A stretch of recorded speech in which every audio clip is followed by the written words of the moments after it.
shine straighter hair. Get hair reborn for straighter hair with Cream Silk.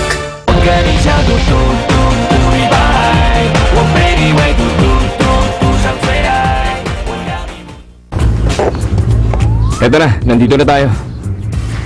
Bakit mo ba ako dinala dito? Huwag ka na magtanong, halika na. Alam ko na, dito ka nag-aaral ng grade school. Hindi kaya, hintayin mo na lang kasi, okay?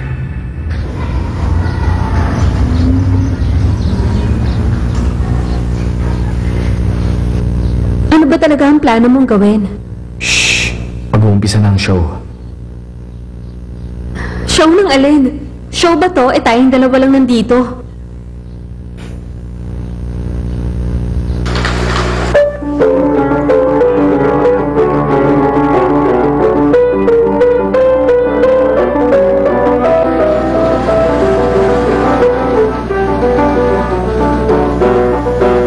Ang tugtog na yan.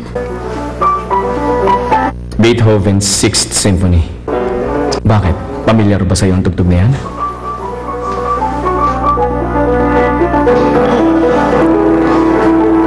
Nung bata pa ako, may isang taong paborito yan.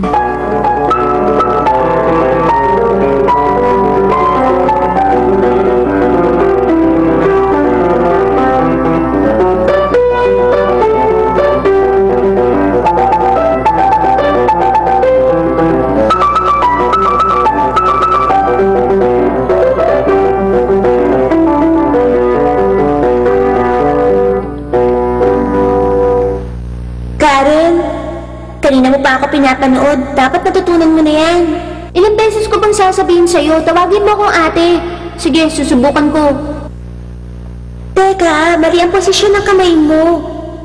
Oh, ang lamig naman ng kamay mo. Marami kasi ako nilabang damit kanina.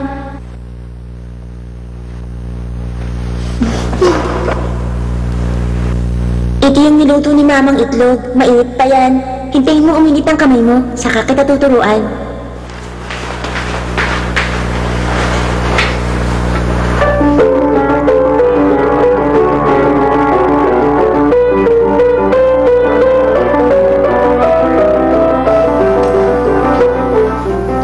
Hindi ako makapaniwala maririnig ko pa rin ang kantang to. Gusto mo bang makita muli ang taong yun?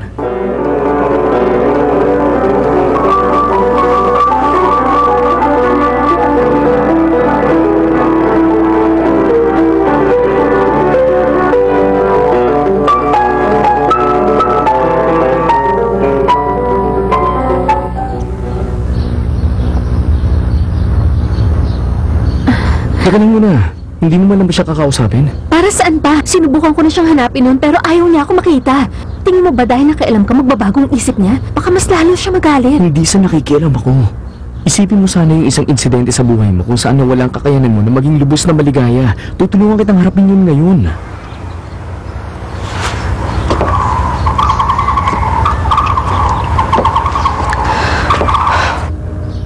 Hindi ko alam kung anong sasabihin ko sa'yo. Dahil hanggang ngayon, hindi pa rin kita kayang patawarin. Alam ko yan. Hindi naman kita pinipilit. Alis na ako. Sandali lang. Kahit ayoko makita ka, nakapangako na ako sa asawa mo.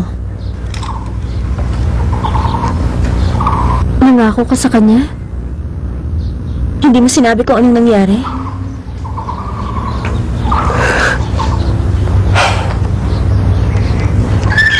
Karen Lynn, alam mo bang, isa kang napakaswerteng babae. Ito lang ang paraan para tulungan ang asawa ko na makabawi sa nagawa niyang kasalanan sa'yo. Alam ko na iintindihan mo nararamdaman ko.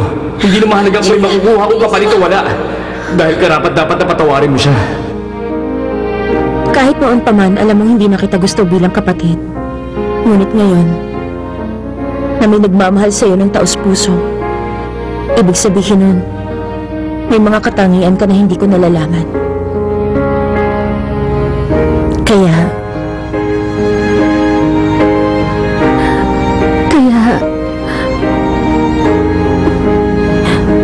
pinapatawad mo na ako. Pinangako ko to sa asawa mo para makilala ko ang bagong Karen Lynn ngayon. Pero depende pa rin kung magkakasundo tayo.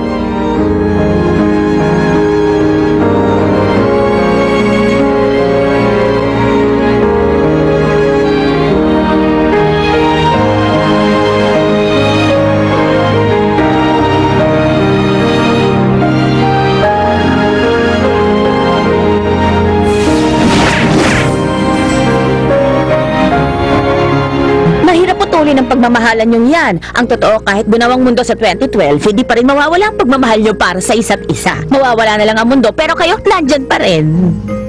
Kitam, nakita mo? Narinig mo ba? Baby, naalala mo pa ako? Relax ka lang. Relax ka lang, huwag kang maingay. Sa pagkakataon mo, wala ka nang ligtas sa akin. Bitiwan mo siya! Manyak! Mangako ka sa akin